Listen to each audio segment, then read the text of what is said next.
The recent election of Cardinal Giorgia Bergoglio to the position of Pope Francis I was an unprecedented event the world has never before witnessed. It is the first time in history that a member of the Jesuit order has been elected to the highest position of the Roman Catholic Church. Reactions worldwide varied from jubilation to matter-of-fact acceptance to disinterest.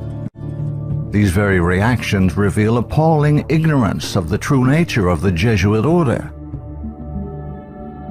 Widely regarded as a benevolent missionary order, known for its educational institutions, the Jesuit order, as the Society of Jesus is commonly known, has long played an incredibly influential, albeit secretive, role in the destinies of nations, organizations, and individuals. Rulers, presidents, scholars, and even Catholics themselves, who are aware of the evil perpetrated by this powerful, far-reaching order, have left on record grave warnings that all should heed. Following is a compilation of quotes from a variety of sources. Some admit that their own diabolical organizations were modeled on Jesuit principles. Others give warning. A number of those who sought to warn did so at the cost of their lives. Proverbs 1:5 tells us, "A wise man will hear and will increase learning, and a man of understanding shall attain unto wise counsels." Ignatius Loyola, 1491 to 1556, founder of the Society of Jesus and its first superior general. Nor will it contribute a little to our advantage if with caution and secrecy we foment and heighten the animosities that arise among princes and great men, even to such a degree that they may weaken each other. But if there appear any likelihood of reconciliation, then as soon as possible let us endeavor to be the mediators, lest others prevent us. Finally, let all with such artfulness gain the ascendant over princes, noblemen, and the magistrates of every place, that they may be ready at our beck, even to sacrifice their nearest relations and most intimate friends when we say it is for our interest and advantage. Let proper methods be used to get knowledge of the animosities that arise among great men, that we may have a finger in reconciling their differences. For by this means we shall gradually become acquainted with their friends and secret affairs, and of necessity engage one of the parties in our interests. Immediately upon the death of any person of post, let them take timely care to get some friend of our society preferred in his room. But this must be cloaked with such cunning and management as to avoid giving the least suspicion of our intending to usurp the prince's authority. Putting aside all private judgment, we should always be ready to accept this principle.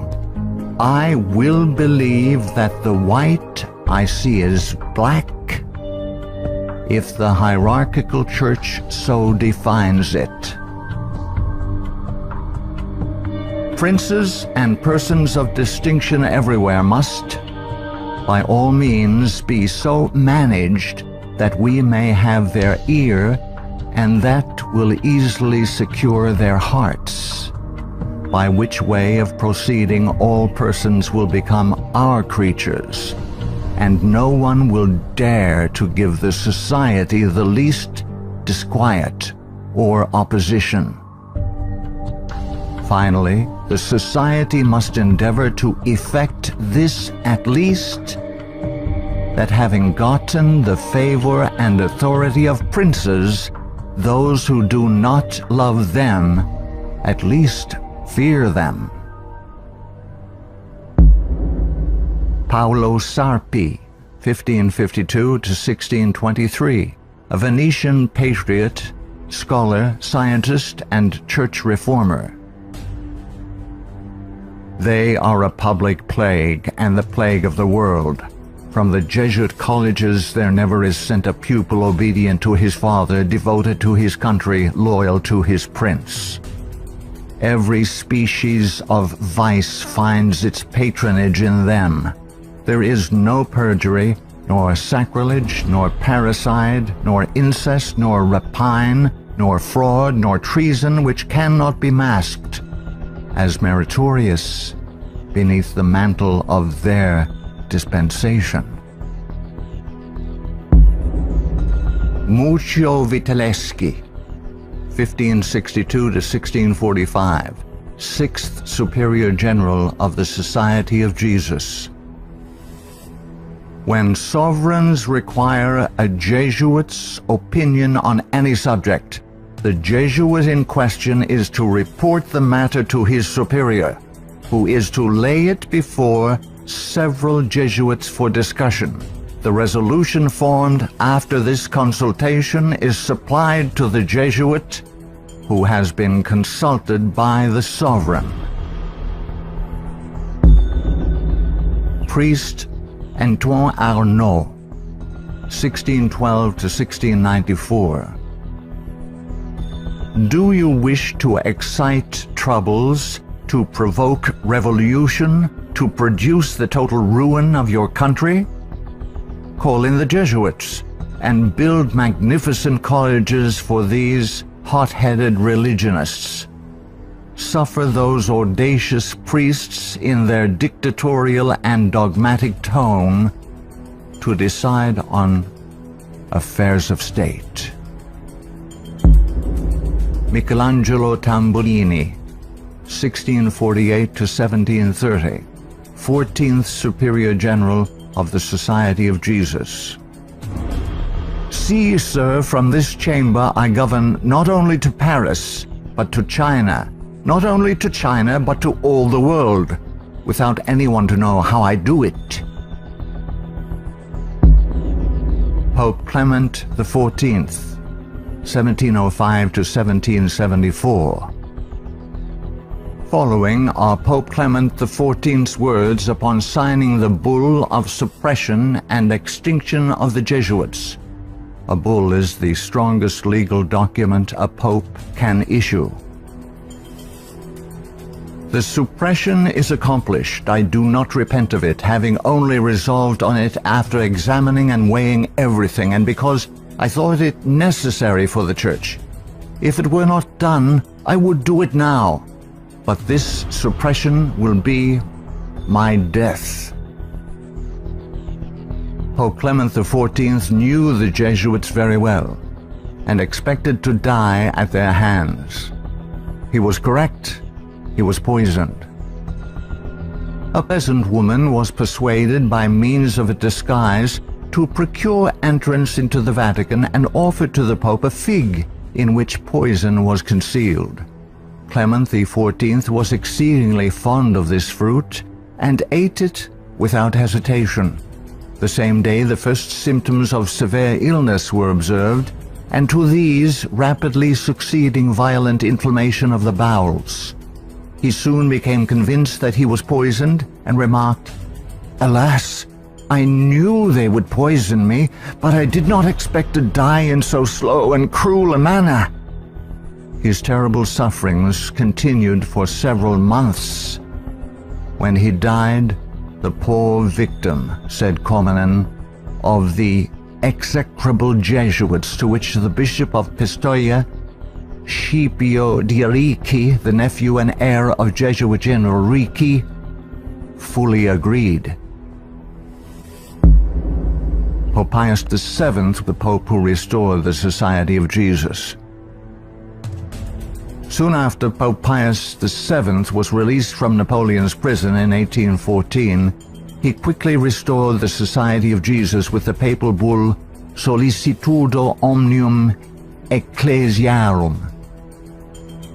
If any should again attempt to abolish it, the Society of Jesus, he would incur the indignation of Almighty God and of the holy apostles Peter and Paul. John Adams, 1735-1826, second President of the United States of America.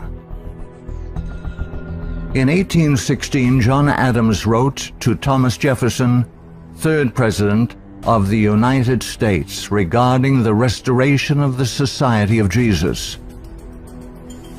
My history of the Jesuits is not eloquently written, but it is supported by unquestionable authorities, is very particular and very horrible. Their restoration is indeed a step toward darkness, cruelty, perfidy, despotism, death. I do not like the appearance of the Jesuits. If ever there were a body of men who merited eternal damnation on earth and in hell, it is this Society of Loyolas. Shall we not have regular swarms of them here, in as many disguises as only a king of the gypsies can assume, dressed as painters, publishers, writers, and schoolmasters? If ever there was a body of men who merited eternal damnation on earth and in hell, it is this Society of Loyolas. We are compelled by our system to offer them asylum.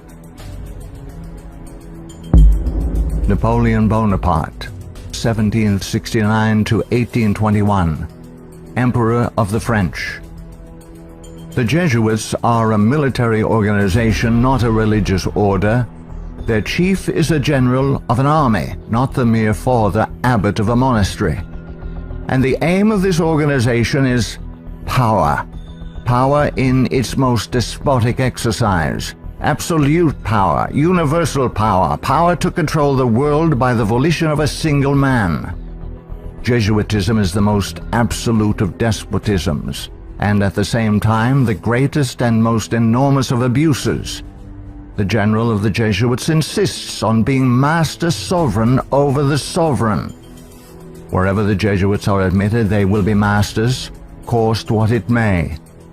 Their society is by nature dictatorial, and therefore it is the irreconcilable enemy of all constituted authority. Every act, every crime, however atrocious, is a meritorious work, if committed for the interest of the Society of the Jesuits or by the order of the general. Adam Weishaupt, 1748 to 1830, a Jesuit German philosopher and founder of the Order of the Illuminati. The degree of power to which the representatives of the Society of Jesus had been able to attain in Bavaria was all but absolute. Members of the order were the confessors and preceptors of the electors, hence they had a direct influence upon the policies of government. The censorship of religion had fallen into their eager hands, to the extent that some of the parishes even were compelled to recognize their authority and power.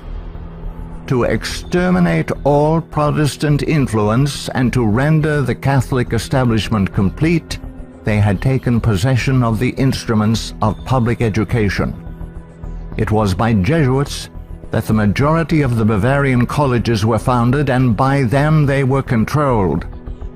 By them also the secondary schools of the country were conducted. The Marquis de Lafayette, 1757 to 1834, a French statesman and general. It is my opinion that if the liberties of this country, the United States of America, are destroyed, it will be by the subtlety of the Roman Catholic Jesuit priests, for they are the most crafty, dangerous enemies to civil and religious liberty. They have instigated most of the wars of Europe. Friedrich von Hardenberg, 1772 to 1801, German philosopher. Never before in the course of the world's history had such a society, that is, the Jesuit order, appeared. The old Roman Senate itself did not lay schemes for world domination with greater certainty of success. André-Marie Jean-Jacques Dupin, 1783 to 1865, a French statesman. The Jesuits are a naked sword whose hilt is at Rome, but its blade is everywhere, invisible until its stroke is felt. Samuel Morse, 1791 to 1872, American inventor of the telegraph. They are Jesuits. This society of men, after exerting their tyranny for upwards of 200 years, at length became so formidable to the world, threatening the entire subversion of all social order, that even the Pope, whose devoted subjects they are, and must be, by the vow of their society, was compelled to dissolve them. They had not been suppressed, however, for 50 years before the waning influence of popery and despotism required their useful labors to resist the light of democratic liberty, and the Pope, Pius VII, simultaneously with the formation of the Holy Alliance, revived the order of the Jesuits in all their aureory. From their vow of unqualified submission to the sovereign pontiff, they have been appropriately called the Pope's bodyguard. And do Americans need to be told what Jesuits are?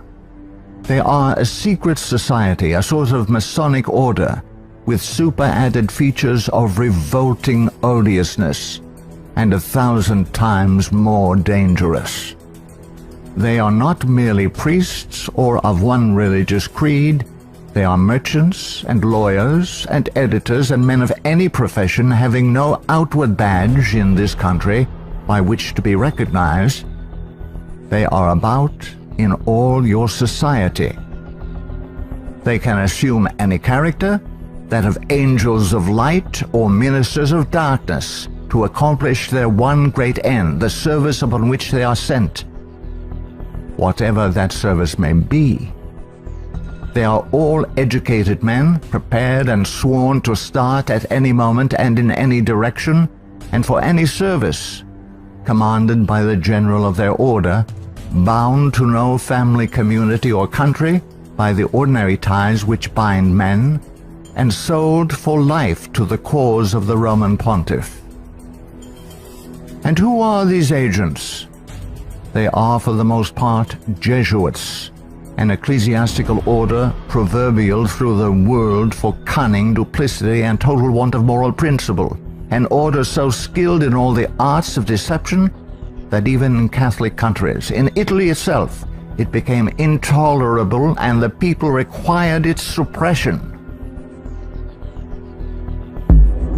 Orestes Augustus Brownson, 1803 to 1876, New England intellectual and activist, preacher, labor organizer, and noted Catholic convert and writer. Undoubtedly, it is the intention of the Pope to possess this country, America. In this intention, he is aided by the Jesuits and all the Catholic prelates and priests. If the Catholic Church becomes predominant here, Protestants will all be exterminated. Abraham Lincoln, 1809 to 1865, 16th President of the United States of America. This war, the American Civil War, 1860 to 1865, would never have been possible without the sinister influence of the Jesuits. We owe it to popery that we now see our land reddened with the blood of her noblest sons. Though there were great differences of opinion between the South and North on the question of slavery, neither Jeff Davis nor any one of the leading men of the Confederacy would have dared to attack the North had they not relied on the promise of the Jesuits that under the mask of democracy, the money and the arms of the Roman Catholics, even the arms of France, were at their disposal if they would attack us.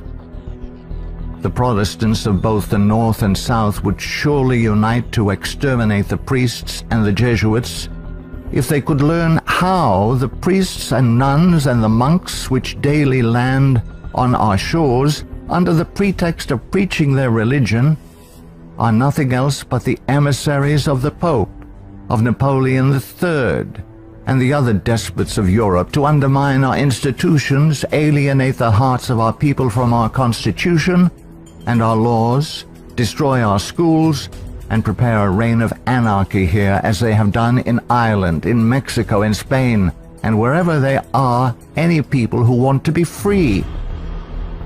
I am so glad to meet you again, he said. You'll see that your friends the Jesuits have not yet killed me, but they would have surely done it when I passed through the most devoted city, Baltimore, had I not defeated their plans by passing incognito a few hours before they expected me. New projects of assassination are detected almost every day, accompanied with such savage circumstances that they bring to my memory the massacre of St. Bartholomew and the gunpowder plot. We feel, at their investigation, that they come from the same masters in the art of murder, the Jesuits. So many plots have already been made against my life that it is a real miracle that they have all failed when we consider that the great majority of them were in the hands of skillful Roman Catholic murderers evidently trained by the Jesuits. I know that Jesuits never forget nor forsake, but man must not care how and where he dies, provided he dies at the post of honor and duty. Charles Chineke, 1809 to 1899, Canadian ex-Catholic priest. From that the Catholic priests with the most admirable ability and success have gathered their Irish legions into the great cities of the United States, and the American people must be very blind indeed if they do not see that if they do nothing to prevent it, the day is very near when the Jesuits will rule their country, from the magnificent White House at Washington to the humblest civil and military department of this vast republic. Brigadier General Thomas M. Harris, 1817 to 1906, physician and Union General during the Civil War. The organization of the Roman Catholic hierarchy is a complete military despotism of which the Pope is the ostensible head. The Black Pope is the head of the Order of the Jesuits and is called a general. He not only has command of his own order, but directs and controls the general policy of the Roman Catholic Church. He is the power behind the throne and is the real potential head of the hierarchy. There is no independence of thought or of action in its subordinate parts, implicit and unquestioning obedience to the orders of superiors in authority is the sworn duty of the priesthood of every grade. It would seem that the Jesuits had had it in mind from the beginning of the war, the American Civil War of 1861 to 1865, to find an occasion for the taking off, that is the assassination, of Mr. Abraham Lincoln. The favorite policy of the Jesuits is that of assassination. Fyodor Dostoevsky, 1821 to 1881, famous Russian novelist. The Jesuits are simply the Roman army for the earthly sovereignty of the world in the future, with the Pontiff of Rome for emperor. That's their ideal. It's simple lust of power, a filthy earthly gain of domination, something like a universal serfdom with them as masters. That's all they stand for. They don't even believe in God, perhaps. Margaret F. Cusick, 1829 to 1899, converted nun of Kenmare. The great idea of the Jesuit has always been a universal spiritual and temporal monarchy in which the Jesuit should reign supreme. England has always been the place desired for the base of operations necessary for this end. Hence the blood, the tears shed, and the schemes undertaken in this country by the Jesuit. He has by no means ended his efforts for the subjugation of the world to Rome through England. When the Jesuit is expelled from one place, he is not slow to find another. France may reject him, not without cause, but England opens her arms to him. Catholic Italy may deprive him of the glories of his once famous home in the Jesuit, but America opens her doors to him. He is the wandering Jew of the Romish Church. He is followed by the execrations of those by whom he was once beloved until they discovered his iniquities. Charles Haddon Spurgeon, 1834 to 1892, British particular Baptist preacher known as the Prince of Preachers. Our ancient enemies have small belief in our common sense if they imagine that we shall ever be able to trust them, after having so often beheld the depths of Jesuitical cunning and duplicity. The sooner we let certain archbishops and cardinals know that we are aware of their designs and will in nothing cooperate with them, the better for us and our country. Of course, we shall be howled at as bigots, but we can afford to smile at that cry when it comes from the church which invented the Inquisition. No peace with Rome is the motto of reason as well as of religion.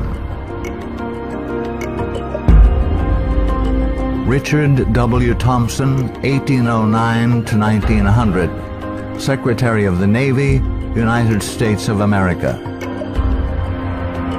The Jesuits are the deadly enemies of civil and religious liberty. The Jesuit general occupies the place of God and must be obeyed, howsoever the peace and welfare of the multitude may be imperiled or the nations be convulsed from center to circumference. The Society of Jesuits must obtain the mastery, even if general anarchy shall prevail, or all the world besides be covered with the fragments of a universal wreck. The sovereigns of the Holy Alliance had massed large armies and soon entered into a pledge to devote them to the suppression of all uprisings of the people in favor of free government. And he, Pius VII, desired to devote the Jesuits, supported by his pontifical power, to the accomplishment of that end. He knew how faithfully they would apply themselves to that work, and hence he counseled them in his decree of restoration to strictly observe the useful advices and salutary counsels whereby Loyola had made absolution the cornerstone of the society.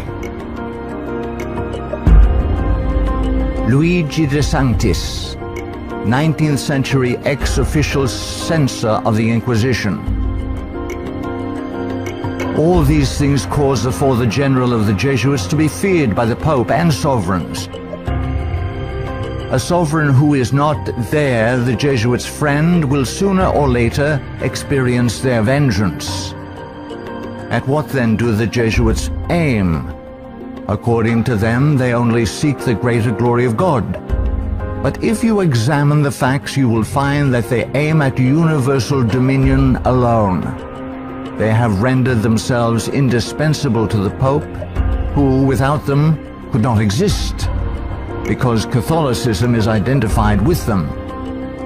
They have rendered themselves indispensable to governors and hold revolutions in their hands. And in this way, Either under one name or another, it is they who rule the world. He who thinks he knows the Jesuits by having read all the books that were written in the past century, the 18th century, to unmask them would be grossly deceived. The Jesuitism of that day was an open war against the gospel and society. The Jesuitism of the present is a slow but contagious and deadly disease which secretly insinuates itself. It is a poison taken under the name of medicine. G. B. Nicolini, Italian ex-Catholic, in 1854 published the finest Italian history of the Jesuits in existence. Take the Jesuit for what he ought or appears to be, and you commit the greatest of blunders. Draw the character after what the Jesuit seems to be in London, you will not recognize your portrait in the Jesuit of Rome. The Jesuit is the man of circumstances. Despotic in Spain, constitutional in England, republican in Paraguay, bigot in Rome, idolater in India.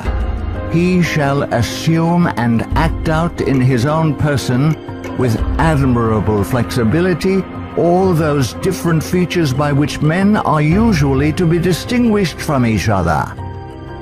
He will accompany the gay women of the world to the theater and will share in the excesses of the debauchee. With solemn countenance he will take his place by the side of the religious man at church, and he will revel in the tavern with the glutton and the sot. He dresses in all garbs, speaks all languages, knows all customs, is present everywhere, though nowhere recognized, and all this, it should seem, O monstrous blasphemy, for the greater glory of God, ad majorem Dei gloriam. The members of the society are divided into 4 classes: the professed, coadjutors, scholars, and novices. There is also a secret 5th class known only to the general and a few faithful Jesuits, which perhaps more than any other contributes to the dreaded and mysterious power of the order. It is composed of laymen of all ranks, from the minister to the humble shoeboy. These are affiliated to the society, but not bound by any vows. They are persons who will make themselves useful. They act as the spies of the order, and serve, often unwittingly, as the tools and accomplices in dark and mysterious crimes. The Jesuit Father Francis Pellico candidly confesses that the many illustrious friends of the society remain occult and obliged to be silent. There is no record in history of an association whose organization has stood for 300 years unchanged and unaltered by all the assaults of men and time, and which has exercised such an immense influence over the destinies of mankind. The ends justify the means is his favorite maxim, and as his only end, as we have shown, is the order, at its bidding, the Jesuit is ready to commit any crime whatsoever. The immense wealth of the Jesuits has been bequeathed to them by wills made at the last hour. Francis Parkman, 1823 to 1893, American historian. The Jesuits, then as now, were the most forcible exponents of ultramontane principles. The Church to rule the world, the Pope to rule the Church, the Jesuits to rule the Pope. Such was and is the simple program of the Order of Jesus, and to it they have held fast except on a few rare occasions of misunderstanding with the Vice-Regent of Christ. Hector Macpherson, 1851 to 1924, prolific Scottish writer and journalist. So hurtful was the Jesuit order found to be that up to 1860 it was expelled no fewer than 70 times from countries which had suffered from its machinations. In spite of continental warnings, England under Queen Victoria 1837 to 1901, who opened up communication with the Vatican in 1877 and enabled the order to carry out its Second Irish Massacre 1845 to 1850, has become a Jesuit dumping ground. Those whom other countries have found from sad experience to be enemies, Britain allows to land on her shores and to carry on, unmolested, their work of iniquity. We are carrying toleration to excess, and unless there is a change of policy, this nation will one day pay a heavy penalty. For the Jeremy J. Crowley, 1861 to 1927, American ex-Catholic priest. All through the Middle Ages and the Renaissance period, the popes kept Italy in turmoil and bloodshed for their own family and territorial advantages, and they kept all Europe in turmoil for 2 centuries after the Reformation, in fact, just as long as they could in the wars of religion. Their whole policy is based on stirring up hatred and promoting conflicts from which they hope to draw worldly advantage. Popes and their Jesuitical agents have been and are the instigators of wars, and while the world is having real pain, Rome is having champagne. The Jesuit Superior General is at the head of this black and mute militia which thinks, wills, acts, obeys as the passive instrument of his designs. Their whole life must have but one aim: the advancement of the Jesuit order to which they are attached. How long shall the Roman Catholic hierarchy play the people for fools? Shall the government be of the people, for the people, and by the people, or by the Pope? Let's not let the Pope of Rome name our president for us. Lovers of your country, beware of Jesuitical intrigues, the political power of Romanism, and the honeyed words of politicians reaching after the presidency. Ellen G. White, 1827 to 1915, prolific author and American Christian pioneer. Jesuitism inspired its followers with fanaticism. There was no crime too great for them to commit, no deception too base for them to practice, no disguise too difficult for them to assume. It was a fundamental principle of the order that the end justifies the means. By this code, lying, theft, perjury, assassination were not only pardonable but commendable when they serve the interests of the Church. Under various disguises, the Jesuits worked their way into offices of state, climbing up to be the counselors of kings and shaping the policy of nations.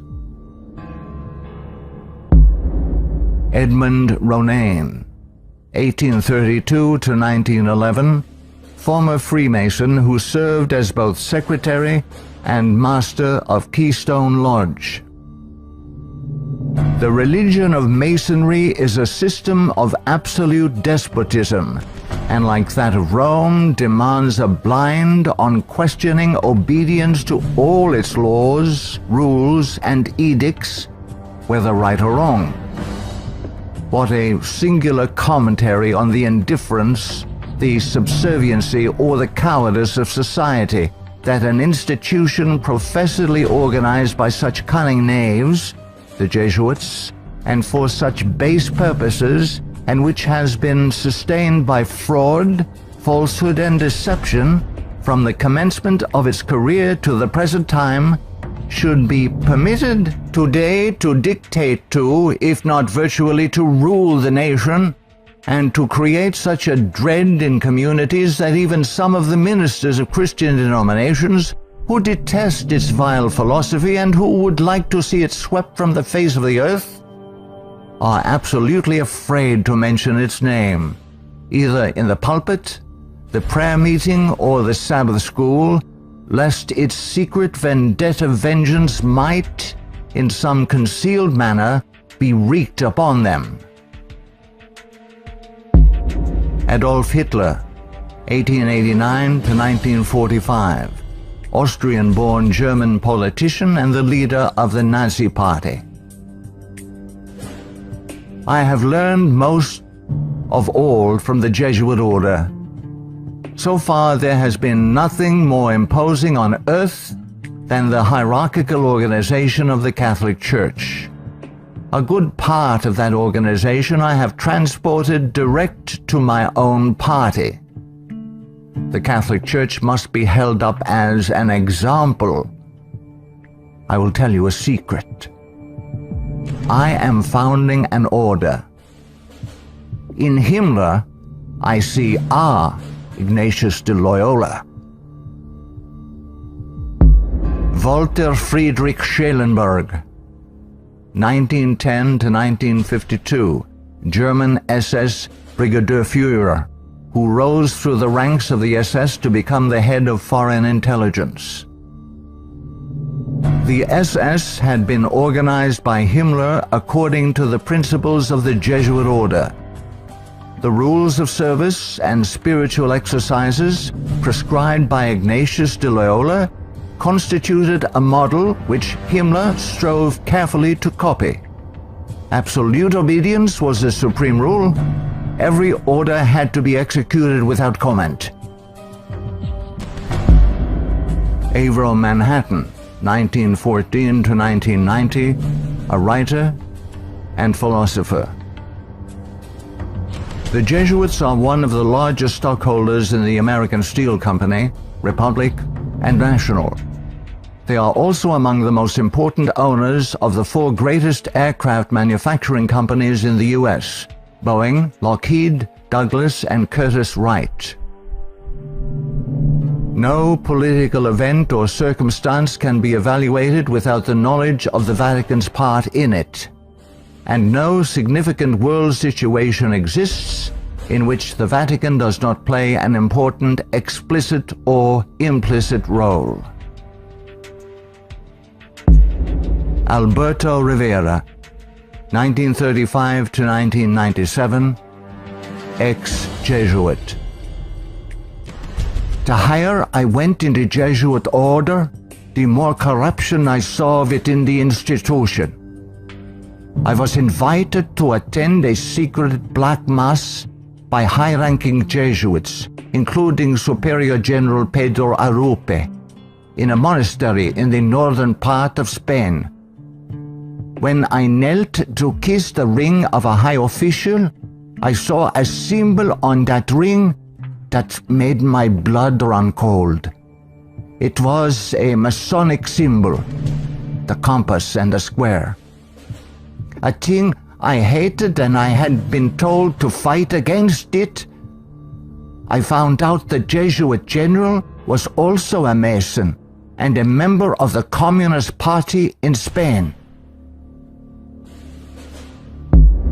Frederick Tupper Southey III, 1936 to 2007, American composer, musician, author, and artist.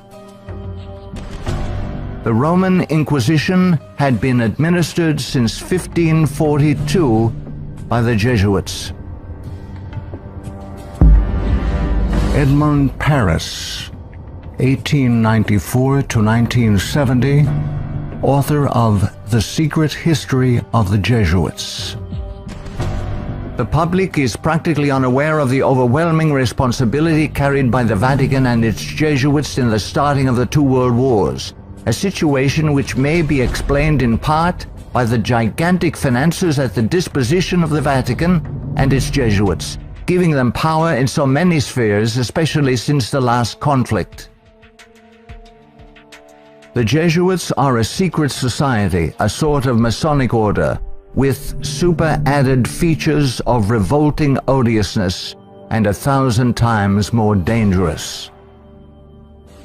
The Führer had come to power thanks to the votes of the Catholic Zentrum, Central Party overseen by Jesuit Ludwig Kass, only 5 years before, 1933. But most of the objectives cynically revealed in Mein Kampf were already realized. This book was written by the Jesuit-controlled Father Bernhard Stempfler and signed by Hitler.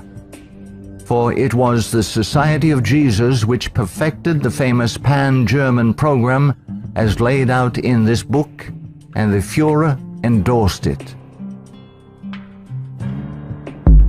Nino Lobello, 1922 to 1997, American author and journalist, specialized in writing about the Vatican. The Pope's confessor, an ordinary priest, must be a Jesuit. He must visit the Vatican once a week at a fixed time, and he alone may absolve the Pope of his sins. Michael Bunker, American writer, historian, theologian. There is a conspiracy against Christendom. But who are Satan's agents in this conspiracy? The agents are the Jesuits. Even though the Jesuits exude vast influence and control in the areas of theology, education, recorded history, and current media, I am still perplexed that virtually no literature exists exposing the Jesuits' influence on mainline Protestantism. In this work, the author uncovers forgotten history regarding the cooperative salvation theology of the Jesuits. From Cain to Charles G. Finney, this book proves that modern Protestantism has abandoned the doctrines of grace and embraced the satanic doctrines of cooperative salvation. Eric John Phelps, 1953, still living, author and protagonist in the truth-seeking movement in the United States. In the 20th century, the Jesuits have conducted their inquisition under the names of Nazism, fascism, communism, and now Islamic terrorism, with their inquisitors Adolf Hitler, Francisco Franco, Joseph Stalin, and now Osama bin Laden.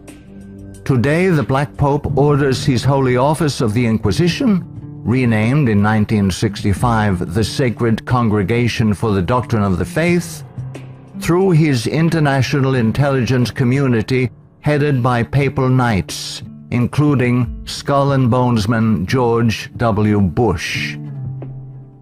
To the abhorrent Jesuit doctrine of regicide, the killing of kings, we must now direct our attention that we may understand an established policy calculated to obtain or maintain the mastery of all nations following well-planned assassinations.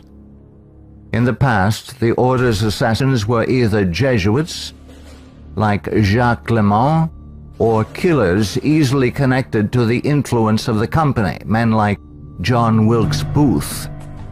Today, these professional terminators are cleverly distanced from their Masonic master, the Black Pope, and given deceptive titles by the Pope's internationally controlled press corps, jurists, and historians. Such titles as anarchists, nihilists, rogue agents within intelligence agencies, or just lone nut assassins. Sometimes these individuals in fact do the killing, consciously and unconsciously, as do the programmed Manchurian candidates. They sacrifice themselves, die in the act, or are punished for their crimes. created by Loyola in 1534 and sanctioned by Paul III in 1540. In seeking to destroy the Protestant Reformation and restore the Dark Ages with the White Pope, exercising his temporal power as the universal monarch of the world, authored the 25 sessions of the Council of Trent, 1545 to 1563, and established themselves as the confessors and advisors of the monarchs of Europe, promoting absolute monarchical despotisms through which they ignited monstrous wars characterized by pitiless massacres of Protestants and innocents, such as the Dutch Revolution, 1568 to 1648, the 30 Years' War, 1618 to 1648, the Puritan Revolution, 1644 to 1653, the 7 Years, French Indian War, 1754 to 1763.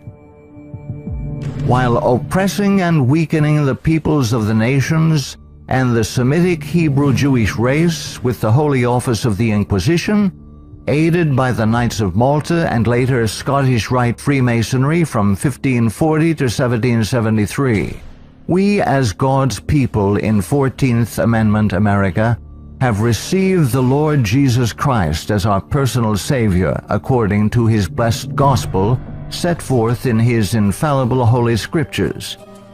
The authorized King James Version of 1611 must repent of our personal and national sins. Then we must forsake them. Some of those sins are: 1. Permitting the army of the Black Pope, the company of the Society of Jesus, to exist, mightily prosper, and absolutely control the government of the United States through its Council on Foreign Relations within our borders. 2. Believing the Jesuit-controlled American press, which has continually lied and deceived us throughout the 20th century. 3. Permitting the Jesuits' Federal Reserve banking system and United Nations to exist within our borders, as these two bodies have successfully destroyed popular liberty, liberalism, and the national sovereignty of every nation in the world pursuant to the purposes of the Jesuits' Holy Alliance. 4. Waiving our Fourth and Fifth Amendment rights secured by the declaratory and restrictive clauses of the Bill of Rights at the insistence of the Baptists of Virginia, and so dearly paid for with torrents of blood by our Protestant forefathers, through filing our confessions every April 15th, paying the heavy and progressive communist income tax, thereby financing a multitude of sins. 5.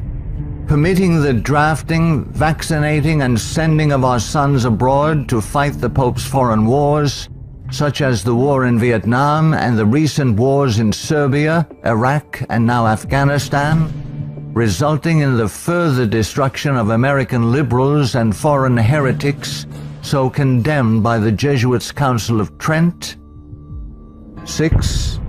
Permitting the Jesuits in control of the government of the American Empire to use our military and financial might to enthrone dictators around the world whose first allegiance is to Rome, thereby restoring the temporal power of the Jesuits, infallible Pope, returning the world to the Dark Ages. 7.